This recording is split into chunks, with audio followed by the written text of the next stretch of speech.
la oración. Y entonces vamos a ir a Primera de Juan, capítulo número 5, versículos 14 y 15. Dice así la palabra de Dios. Y esta es la confianza que tenemos en Él, que si pedimos alguna cosa conforme a su voluntad, Él nos oye.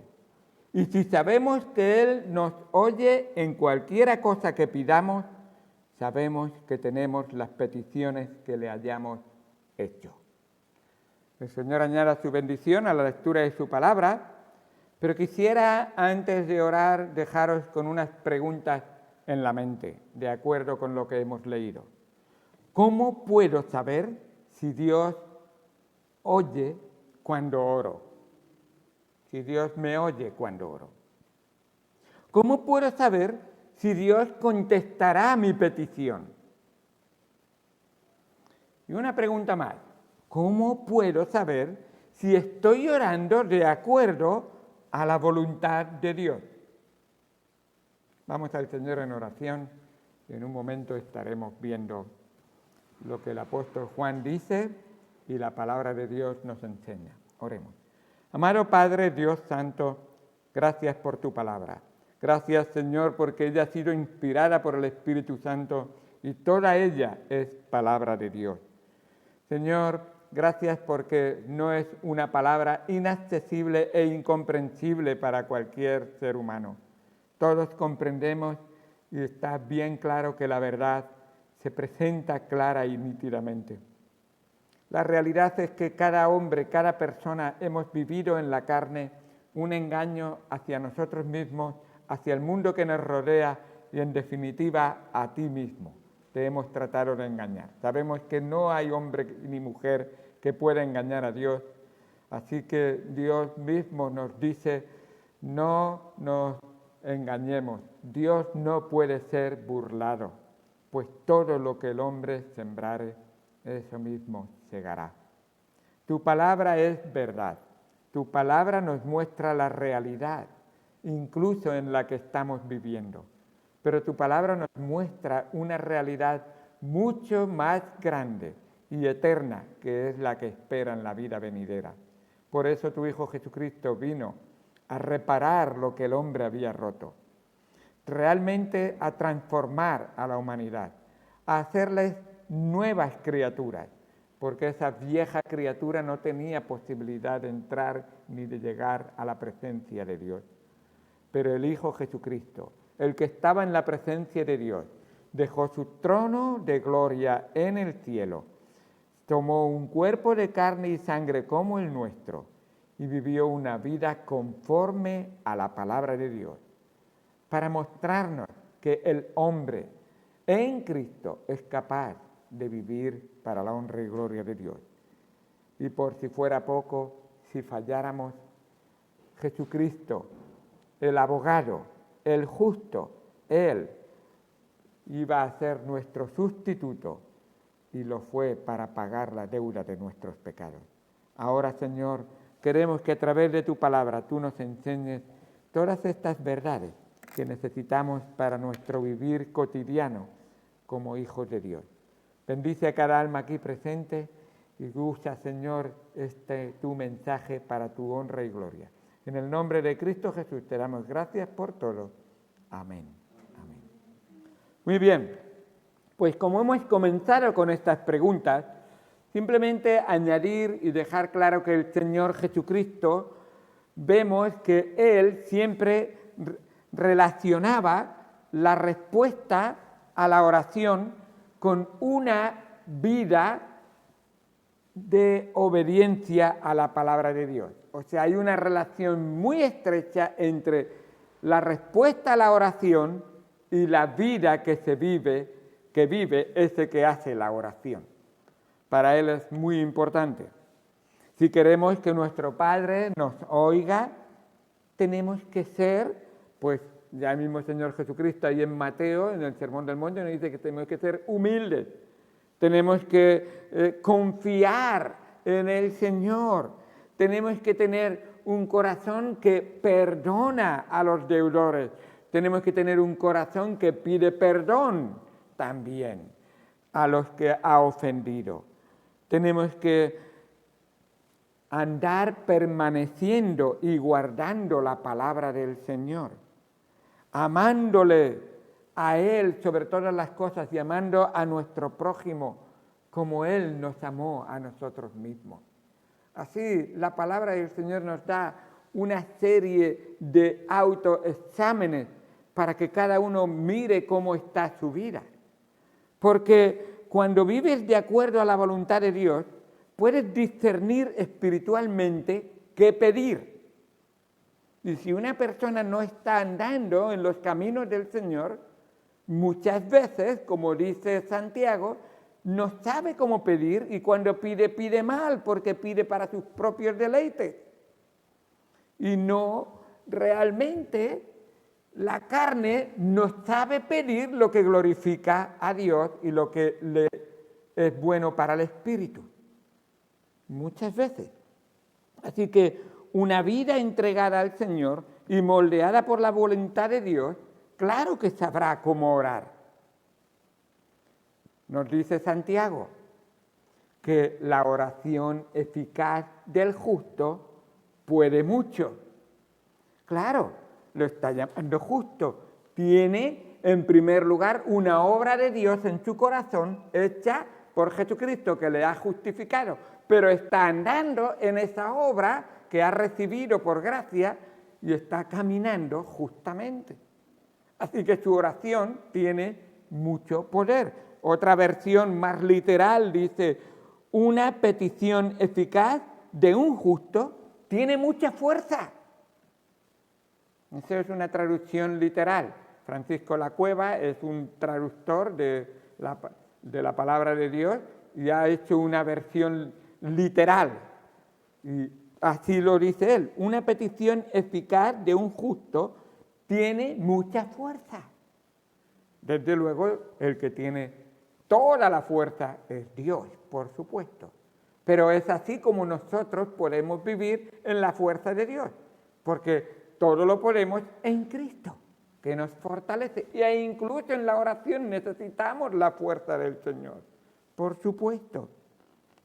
Además, este mismo versículo que hemos leído aquí en Santiago tiene dos premisas antes.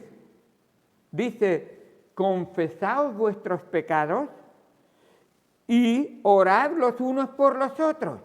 Está mostrando realmente dos condiciones en las que debe encontrarse el corazón de esa persona, el alma de esa persona, para orar de tal manera que su oración va a ser eficaz y va a tener mucha fuerza. Puede. Así que aunque creamos que no hay relación entre nuestro pecado y la vida de oración, la Biblia es muy clara. Hay una relación muy estrecha. El pecado en el corazón afecta las oraciones que salen por nuestra boca. Está estrechamente relacionado. Si hay pecado en el corazón, lo que sale de nuestra boca estará afectado por ese pecado. Así que hay que limpiarse antes de entrar en el salón del trono de Dios. ¿Quieres entrar ahí? Ahí hay pureza, ahí hay santidad, ahí hay perfección. Entonces tienes antes que haber pasado por la alfombra donde limpias tus zapatos antes de entrar, donde está realmente el reclinatorio para que arrodilles tus rodillas y estés presentando tu corazón delante del Señor para que Él lo limpie. Tenemos que vaciarnos de todo nuestro pecado para que Él pueda sentarse en el trono de nuestro corazón. Si tú tienes tu corazón lleno o con pecados y cosas que impiden que Cristo sea el único, y recuerda, el único que está ahí en tu corazón, porque así es como el Señor quiere el corazón. Para Él solo. El Señor no quiere compartir el corazón. Es para Él solo. Ahora, ¿qué está queriendo decir eso? ¿Que yo no puedo amar nada más? No, está tratando de decir que el que tiene la prioridad, el que tiene la primera, la última palabra en mi corazón, es Él. No quiere decir eso que yo entonces no, y desde luego, si Él lo tiene, yo voy a ser responsable en todas las demás cosas. Porque así dice el versículo de Mateo 6, 33. Busca primero el reino de Dios y su justicia, y las demás cosas serán añadidas. Así es como el Señor obra en nuestro corazón, poniendo un orden y estableciendo. Mas buscad primeramente el reino de Dios y su justicia, y todas estas cosas os serán añadidas. Todas estas cosas que se nombran ahí. ¿De qué me vestiré? ¿Qué comeré? ¿Qué será de mí el día de mañana? Estate tranquilo. Esas cosas el Señor las tiene controladas. El Dios soberano al que queremos orar, Él quiere ser primero el único que se sienta en el trono de nuestro corazón. Así que cuando Él es el único que se sienta en el trono del corazón, entonces podemos orar a Él. Mira lo que dice en Primera de Juan, el capítulo 3, versículos 2 y 3. Si eres hijo de Dios, mira, Primera de Juan 3, versículo 2. Amados, ahora somos hijos de Dios y aún no se ha manifestado lo que hemos de ser, pero sabemos que cuando se manifieste seremos semejantes a Él, porque le veremos tal como Él es. Y todo aquel que tiene esta esperanza, recuerda, somos hijos de Dios, somos cristianos, queremos ser como Cristo, queremos imitar a Jesucristo. Y en esta vida seguiremos y esforzándonos en esta tarea. Se llama santidad. Pero un día, dice el versículo 2 de este capítulo 3 de Primera de Juan, un día seremos como Él. Pero mientras tanto, versículo número 3, todo aquel que tiene esta esperanza en Él, se purifica a sí mismo, así como Él es puro. Esa purificación tiene que ver con una vida de santidad, una vida progresiva de conocerle, acercarse, obedecerle y someterse a su palabra. Así es, esa santidad que Dios quiere que sea progresiva y un día será totalmente cuerpo, alma y espíritu santo para el Señor. Así que Dios toma el pecado muy en serio. El corazón que tolera el pecado no está en condiciones de tener comunión con Dios. Así que en cuanto a la oración, tenemos que pasar antes por esa limpieza de pecado. La oración es tener comunión con Dios, que es luz. Dios es luz y no hay ninguna tinieblas en Él, como nos dice en Primera de Juan 1:5. Dice en Primera de Juan 1:5, este es el mensaje que hemos oído de Él y os anunciamos. Dios es luz y no hay ninguna oscuridad en Él, ninguna tinieblas en Él. Muy bien, el diccionario de Juan, cuando habla de tinieblas, cuando habla de oscuridad, está hablando de ese mundo de pecado, esa perversidad, esa concupiscencia de la carne, ese deseo de cosas que no le agradan al Señor, en definitiva, de pecado. Así que está dejando bien claro que cuando andamos en oscuridad por el pecado no confesado, pues entonces no tenemos comunión con el Señor. Así es. Y lo dice, es como el aceite y el agua. no se pueden mezclar. No se puede mezclar la luz y la oscuridad y las tinieblas. No se pueden mezclar. O hay luz o hay oscuridad. Pero cuando está a medias, hay luz. Lo quieras ver como lo quieras ver. Así que está claro. Tampoco Dios con lo impuro. No se puede mezclar. ¿Andará Cristo con Belial? ¿Andará la pureza con la impureza? No. Así que el Dios santo no se puede mezclar con lo impuro. El pecado y la oración no se pueden mezclar.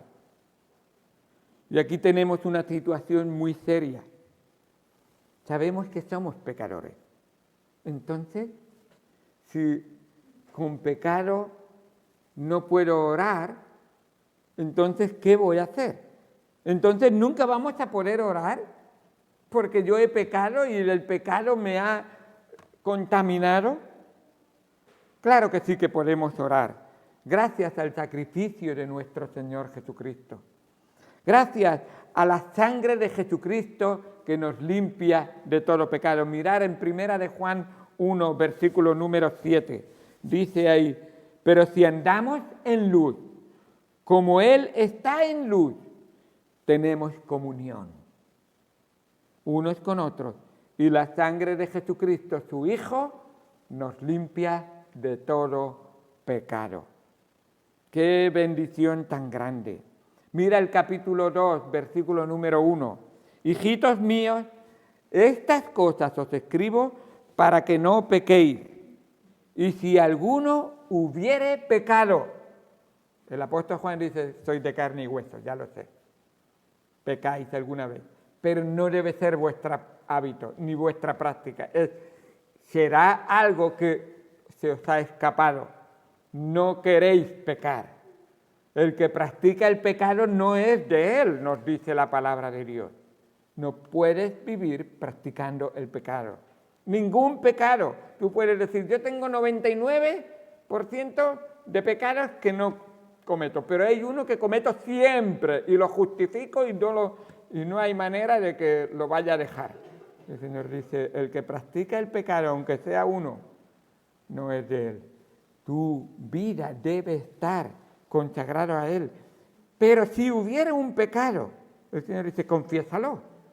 Porque Jesucristo, cuando el acusador te diga, ese es hijo de Dios, mira, ha pecado. Jesucristo, que es nuestro abogado, Él va a defendernos. Y tenemos para con el Padre a Jesucristo el justo. Qué bueno que sabemos que Él nos va a defender.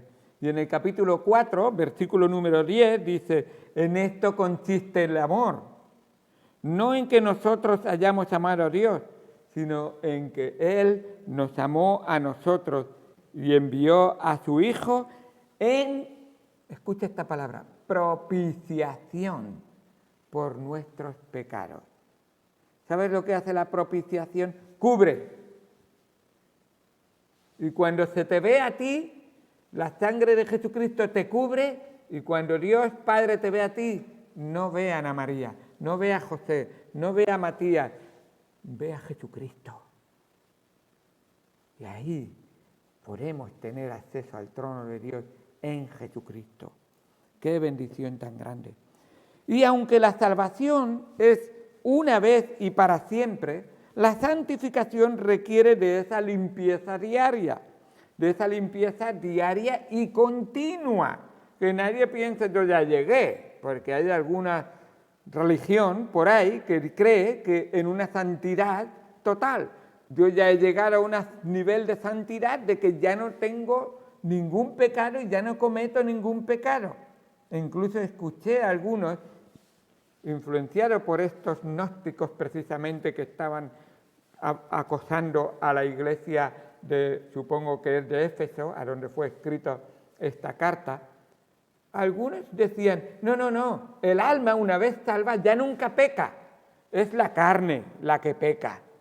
Hermanos, el alma, la carne y el espíritu deben de guardarse santos para el Señor.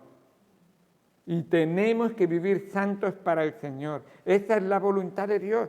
Es vuestra santificación, cuerpo, alma y espíritu, nos dice la palabra de Dios. Así lo muestra. Entonces, ¿cómo me limpio? ¿Qué voy a hacer? Y primera de Juan 1:9 nos dice, si confesamos nuestros pecados, Él es fiel y justo para perdonar nuestros pecados y limpiarnos de algunas cosas. De todas. Señor, ¿tan bueno eres? Sí, así es nuestro Señor. Pero ese pecado es más grande que el otro. El Señor dice, la paga de ese pecado y del otro es la muerte.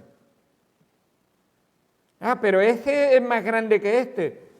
Sí, será en tus ojos, pero delante de mí el pecado merece la muerte. Todo pecado. Y Dios dice, ¿por qué? Porque no es cuestión ni de quién la ha cometido, ni de contra quién se ha cometido.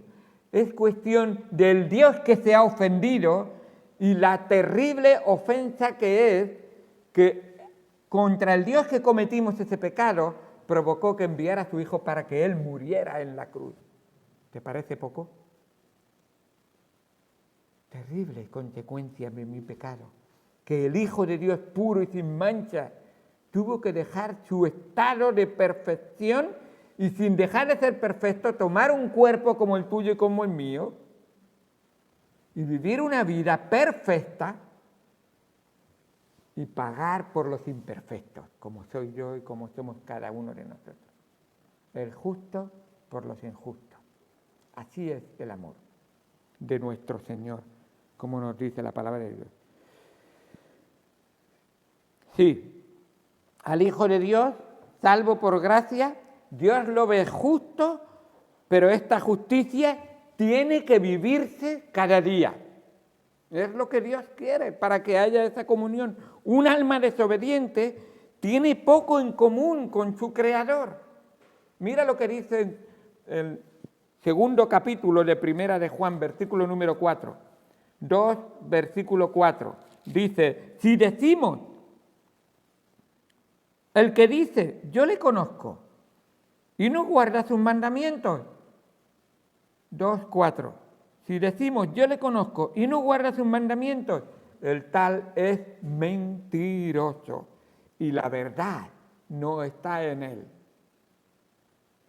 ¿Entendéis qué es la verdad? Es una persona. Yo soy el camino, la verdad y la vida. Si no tienes a Cristo, entonces no eres de Él, no le conoces a Él. Si tienes a Cristo, entonces guarda sus mandamientos. ¿Qué te cuesta? Lo sé, porque mientras tengamos la carne que tenemos, tendremos que luchar contra ella. Pero ¿quién va a vencer? ¿La carne o el espíritu? ¿El Señor o tú? Con razón, el Señor nos dice, si alguno quiere ser mi discípulo, niéguese a sí mismo. Tome su cruz cada día y sígame. Y sígame. Es una tarea de mucha constancia y a veces difícil, sí, pero no estás solo para esa tarea. Está el Señor contigo y Él quiere obrar en tu vida. Algunos conocen su posición en Cristo y he oído a algunos cristianos. Sí, es que yo soy salvo por gracia. Y digo cristianos sin saber realmente lo que hay en su corazón, pero no la viven. Y la oración no puede prosperar así, hermanos. No puede prosperar. Por supuesto, no estoy enseñando en ningún momento que se pierda la salvación. Lo que sí que pierde el verdadero Hijo de Dios es la comunión. Es esa relación que día a día en la oración Dios escucha, tú le hablas y esas peticiones que pedimos conforme a su voluntad, Dios está feliz de escucharte y de relacionarse contigo y de ayudarte y contestarte a las peticiones de oración. El pecado dificulta la oración y la comunión. Nos dice en 1 de Juan 1:6, si decimos que tenemos comunión con Él y andamos en tinieblas, mentimos y no practicamos la verdad. Sí, yo tengo comunión, yo oro al Señor todos los días y lo he escuchado. Yo oro a mi Señor todos los días, yo no tengo que ir a la iglesia, yo no tengo que leer la Biblia, yo no tengo que vivir ninguna vida, yo vivo mi propia vida. Si decimos que tenemos comunión con Él y andamos en tinieblas, entonces mentimos y no practicamos la verdad. Así se atreve el apóstol Juan a dirigirse incluso a cristianos o creyentes en una iglesia para que se autoexaminen cada uno a sí mismo. Necesitamos orar más, eso y mucho más, diría yo. Jesucristo, siendo Dios en la carne, cada vez que tenía que hacer algo, oraba. Cuando era tentado, ¿qué creéis que estaba haciendo? Oraba. Y durante 40 días, y era tentado por el diablo, y oraba. Y en su oración se recitaba la palabra de Dios una y otra vez. Cuando llegó el momento de que el Señor escogió a los 12 apóstoles, ¿sabéis lo que nos dice la palabra de Dios? Y pasó toda la noche orando para escoger a los 12 apóstoles. ¿Sabéis por qué? La razón principal, porque quería hacer la voluntad de su Padre. Padre, dime cuál es tu voluntad. ¿Será este? ¿Será el otro? Muéstrame tu voluntad. Y así el Hijo de Dios tenía que orar y así determinar la mente de su Padre. ¿Cuánto más nosotros necesitamos determinar claramente la voluntad de Dios, nuestro Padre? Jesús estaba rodeado muchas veces de multitudes y aún así buscaba lugares tranquilos para apartarse y orar a su Padre y poder escuchar su voz. No hay cosa más preciosa y que ayude y sea más satisfactoria para el alma que escuchar la voz de Dios. Y no hablo de una voz audible, hablo de una voz que mi espíritu está en sintonía con el Espíritu de Dios, el Espíritu Santo. ¡Qué bendición tan grande! Jesús sabía que su misión no era la de atraer a las multitudes, aunque había muchas multitudes que venían, sino más bien la de permanecer obediente a su Padre. Era la oración la que establecía la agenda de su ministerio. ¿Qué tengo que hacer? Orar para saber qué hacer. Él oraba antes de hacer un milagro. Mira la multiplicación de los peces y los panes. Oraba antes de hacer un milagro. Él recibía aliento a través de la oración. Cuando tenía una misión imposible casi para cualquier ser humano, él oraba para que recibir aliento y fuerzas. Ahí en el huerto de Getsemaní, oraba intensamente. Y algunos teólogos dicen que por las palabras que salían de la boca del Señor Jesús, aún desde el mismo juicio que fue sentenciado a ser crucificado, una y otra vez salían de sus labios palabras de oración, como citando el Salmo 22, precisamente. Ahí estaba, orando y recitando a su Padre. Así que la oración le permitió ir a la cruz y la oración le mantuvo allí a pesar del dolor tan terrible que él sufría. Sigamos el ejemplo de nuestro Maestro, de nuestro Señor Jesús. Permitamos que ese tiempo con el Señor en oración establezca realmente la agenda de nuestra vida. Cada vez que tienes una tarea, cada vez que tienes un examen, cada vez que tienes una entrevista, cada vez que tienes que hablar con un familiar, oras. Me temo que empezando por un servidor fallamos muchas veces. Tenemos que tratar un asunto importante y la oración se queda como en el último lugar, en el mejor de los casos. En vez de ser el primer lugar, la oración. ¿Cuánto necesitamos orar? Primera de Tesalonicenses 5:17 nos dice, orad sin cesar. ¿Se puede expresar mejor y más clara la oración? ¿Cuándo? ¿Cuánto? ¿Cómo? Sin cesar. No hay descanso para la oración. El espíritu lo necesita, el alma lo necesita. Necesitamos perseverar en la oración.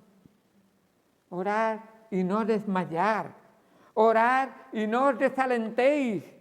Orad y andad en la luz. Solamente cuando andamos en la luz y permanecemos en la palabra de Dios, entonces será más fácil orar sin cesar. Así que a veces el Señor en nuestra vida parece que retrasa la oración. Hemos hecho ahí 3 preguntas al principio. Parece que retrasa o retarda su contestación en la oración. A veces lo hace para fortalecer nuestra débil fe. Espera es una buena respuesta de Dios. No creamos que es una mala respuesta. No le gusta la carne, pero muchas veces el alma la necesita. Porque hay algo que nos hace falta a muchos de nosotros. Paciencia. O Él no tiene más que paciencia contigo y conmigo y la ha tenido. ¿No lo dijo así el apóstol Pedro? El Señor no retarda su promesa, según algunos la tienen por tardanza. Él ha prometido y dice, es que tarda mucho en responder. Dice, no, Él es paciente para con nosotros, su paciencia es grande, no queriendo que ninguno perezca, sino que todos procedan al arrepentimiento. Quizás está enseñándote, hay algo ahí, una manchita en el corazón que tienes que ver primero. Quiero que te arrepientas. Hay arrepentimiento para salvación y hay arrepentimiento para consagración y santificación, que Dios quiere que obre en nuestro corazón. Quiere obrar en nuestro corazón. Así que a veces Él también quiere que tengamos una comunión más íntima con Él. Y a veces, por eso retarda sus oraciones. Dobla las rodillas un poco más.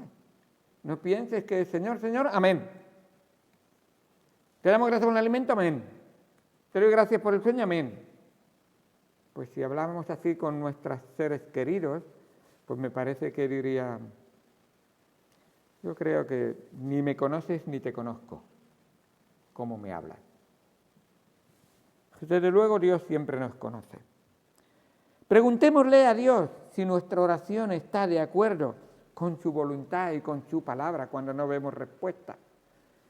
Preguntémosle si lo hacemos con un espíritu bueno, con una buena actitud que sea correcta. Hagámoslo en el nombre del Señor, y eso quiere decir orar como el Señor oraría, pedir como Cristo pediría en una petición de oración. Y que es nuestra oración o nuestra petición de oración para la gloria de Dios, o es para mi propia gloria o mi propio beneficio. Un predicador dijo, nunca ores para tener una vida fácil. Pues es lo que me gustaría.